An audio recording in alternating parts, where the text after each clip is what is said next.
Friends, जेतेबेले हठात नुआ वर्ष रे एही गोटे जिंस देखा दिए तेबे जानिबे आपनक पूरा जीवन धनर अभाव रहिबो नहीं।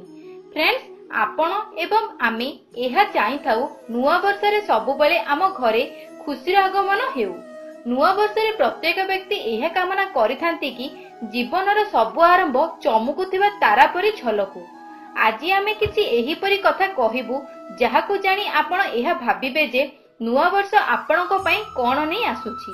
जदि नुआ वर्ष रे आपणको एही गोटे संकेत देखा जाए तेबे बुझि जिबे आपणको घरे माता लक्ष्मी को वास होई पारे। एही संकेत घर को खुशी आसीबार होइथै। तेबे चलंतु फ्रेंड्स जानिबा। नंबर 1, फ्रेंड्स, जदि आपणको नुआ वर्ष दिन कोनोसी गाई हठात आपणको द्वार निकट को आसी ता मुंड घसीबारे लागे सेतेबेले आपणको तुरंत बुझि जिबाको पड़िबो कि आपणको घर को सबु देवादेवी को आशीर्वाद प्राप्त हेबो।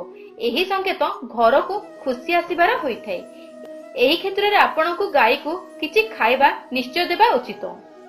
नंबर 2, जदि आपणको हठात नुआ वर्ष दिन शंखर शब्द, बांसुरीर शब्द, घंटीर शब्द किबा काहा मुहरु आरती गाउथिबार शब्द सुना जाए तेबे एही संकेत आपणको उपरे सकारात्मक प्रभाव पकाई थाए।